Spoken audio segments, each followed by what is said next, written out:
Oh, hello there, and welcome to Phil Talking D20. So, the first thing you may notice, a slightly different setup. Got a camera set up, got a new microphone set up, very nice, but the most important thing, on with the video. What's today's video about? Well, very simply put, narrative criticals. What on earth do I mean by narrative criticals, I hear you say? Well, I've been playing a very fast-paced, very bare-bones sci-fi system. Characters and monsters and villains have very low hit points. I didn't want traditional double damage criticals to make combat kind of too erratic and swingy. So I basically would say to a player when they roll a natural 20, tell me something cool that happens. And they would come up with a bit of story or a bit of narrative or a bit of kind of world fluff or kind of, an event at the particular moment in time that was beneficial. I might tweak it a little as a games master, but inevitably the core of the idea would be what rolled through, and it would impact on the story, it would impact on the world building, and it would have a cool effect in a combat. And I thought, okay, this is quite interesting. Is this something we can expand upon and apply in other games? So it's a variant rule for your table. It should never be used to take away from a player.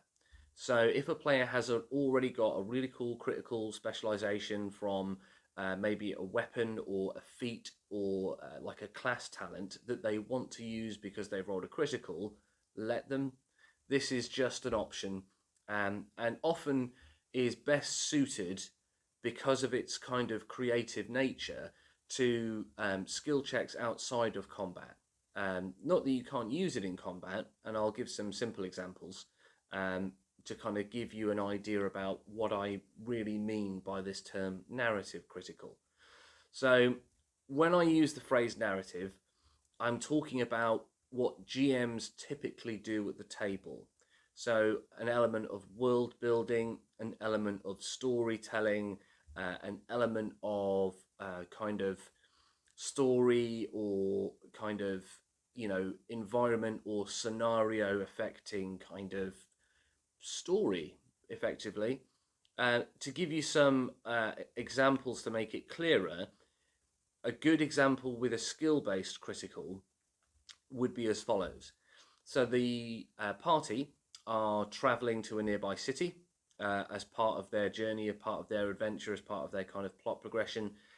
They're all unfamiliar with it, and on arrival, they realize there's a queue to get into the city, and guards are just giving everyone a quick check over to make sure they're not letting any criminals or ne'er do wells within to the city limits.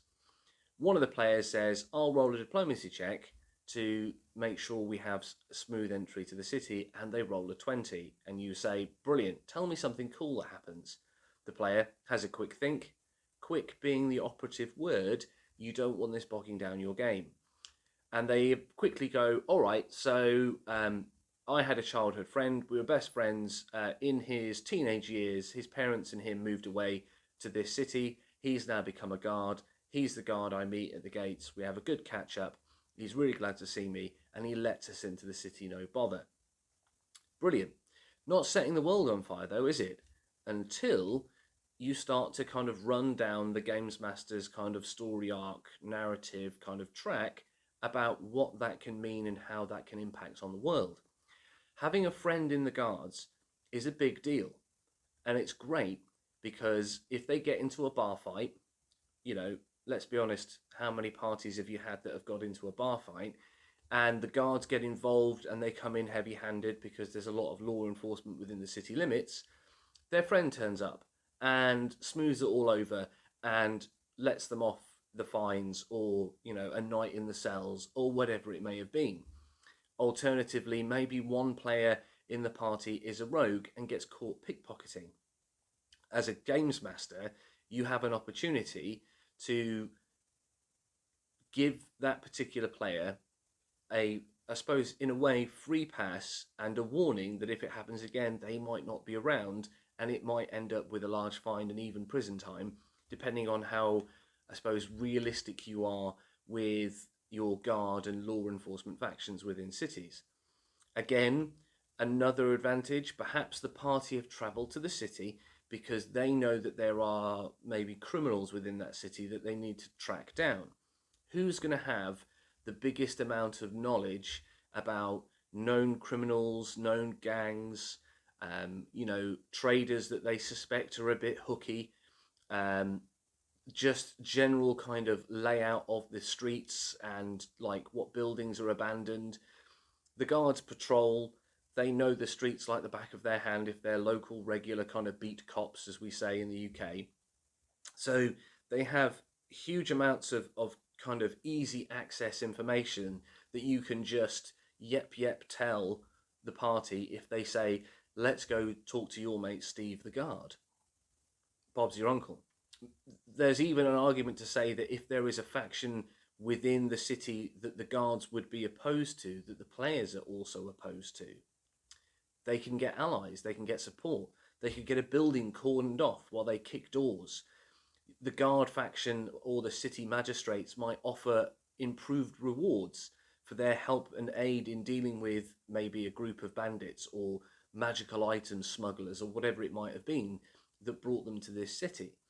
So giving players that little bit of narrative has a really cool impact on your game and, on world building and player investment in that world.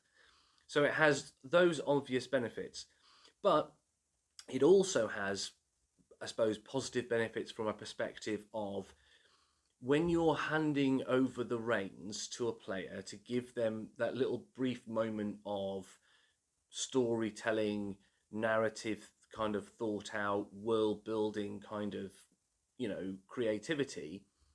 You're taking some of the workload off you as a games master. Brilliant. Who doesn't want a bit of that lifted off their shoulders briefly?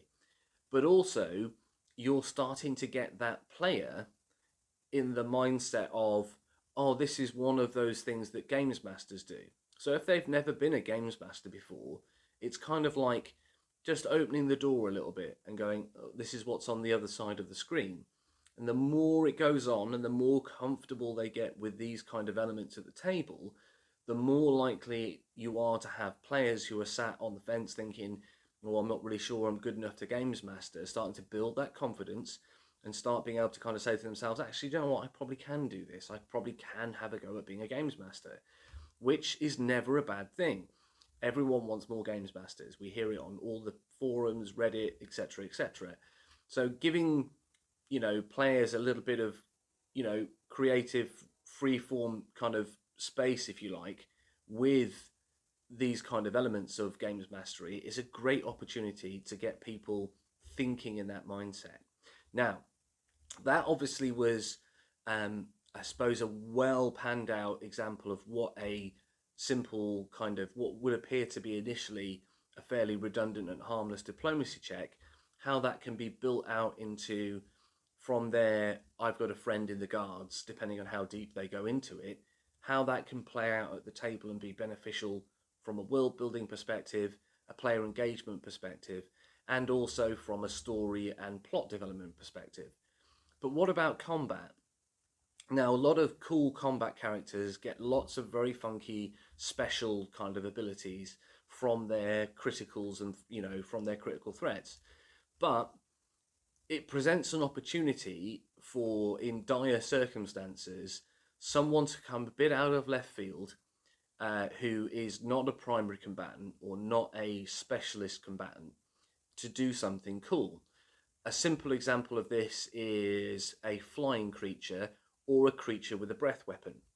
So um, let's say a sorcerer in a desperate kind of last-ditch effort to deal with a creature with a breath weapon like a winter wolf, stabs at it with his trusty little dagger, and just so happens to roll a 20. You can say to the player, you can do the double damage that you would be allowed to do with your strength of +1 and your little knife, or you can do a narrative critical. Now, this player's a bit smart, a bit savvy, and he goes, okay, I'm going to do the following. It breath weaponed us all like 2 rounds ago and really badly hurt me and the fighter, and I'm fighting for my life. So I'm going to have stuck my dagger in its throat for rolls normal damage, 2 points of damage, but I've cut its windpipe and now it can't use its breath weapon for a certain number of rounds. Or he just says it can't use its breath weapon, which is probably what a player would say. You're also probably going to have that moment where a player says, okay, I kill it, it's dead. And you go, as a games master, that's not how this works. I'm just forewarning you. Or you probably, as a quick aside on the skill side, they'll roll a natural 20 and they'll say, the person gives me 1,000,000 gold. And you go, no, they don't. Deal with those as you will. My advice with things like breath weapons or maybe knocking out special abilities and things like that, roll a d4 or a d6 and say that it's a minimum of 2 rounds if you roll a 1, but just see what you're comfortable with. Like if it's big damage, like if they're a fighter and they hit it and they do normal damage with a sword, but maybe they kind of get a 7 on a d8 and add like 3 or 4 to it because they're a bit of a heavy hitter, go with the d6 and it's 5 rounds. It can't use its breath weapon for 5 rounds. Or if it's a flying creature and you've got a wizard with a crossbow, stranger things have happened.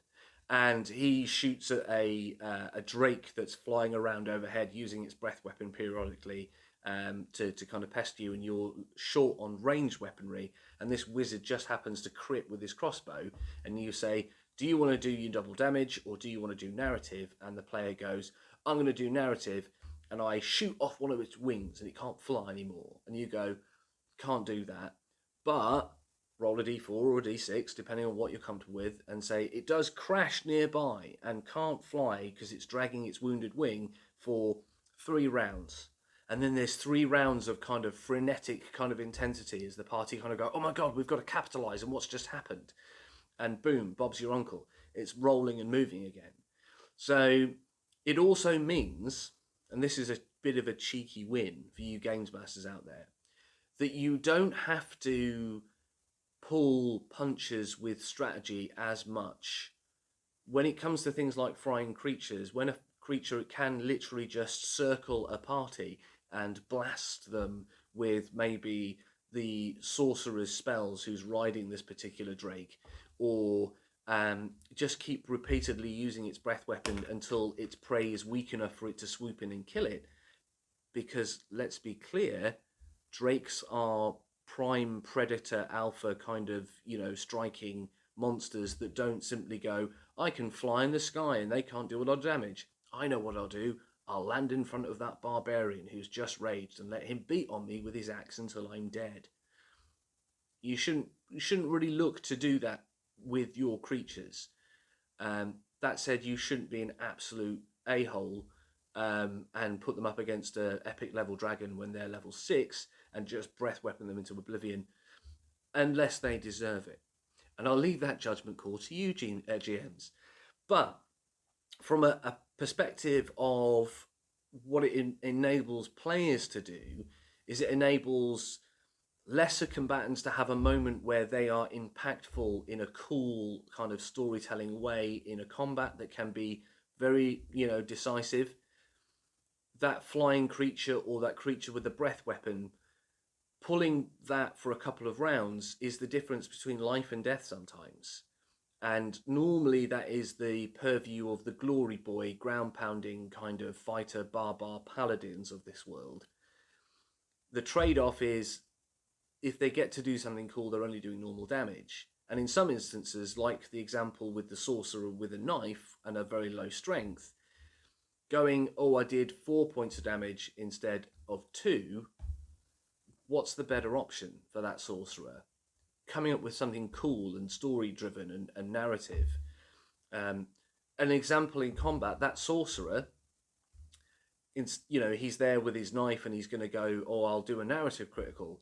Actually has a moment where he presses the blade to its throat and he tells the creature to surrender in a movie kind of style moment where maybe that creature's on low hit points. The party might not know that, but he just thinks, I'm going to go for it and think this might be really cool. And you look at the character sheet and you look at the monsters and you look at how they're arrayed and you think, actually, yeah, that could be really cool. That would make great narrative.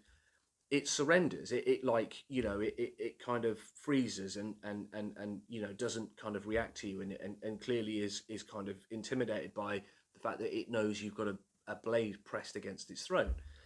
Because I don't know if you're like me, but if someone had a blade pressed against my throat in real life, I'd become fairly docile. So in that instance, he doesn't even roll damage, and you've got a situation now that's like a ticking time bomb. When is the wolf going to realize that the sorcerer isn't the kind of person that can off them well? And how do the rest of the party deal with this sudden freeze frame of the monster that was attacking them is now inert for a brief moment, is now not attacking them? Are they then going to try and follow up on that with skill checks of their own? Like maybe the ranger tries to do a handle animal, or the fighter or the paladin tries something like lay on hands to cure it, and move its kind of attitude towards the party, you know, in a positive direction. Let those things play out and use more narrative, and let criticals be an engine for that at your table. So hopefully you've enjoyed this video. Hopefully these kind of esoteric concepts make sense in your head. Have you thought of your own narrative criticals? I'd love to hear about how you might use this at your table in the comments section below. Like, subscribe, and stay tuned for the next video, which will probably be more of my esoteric nonsense. Stay safe, stay classy, and I will catch you on the next video. Peace.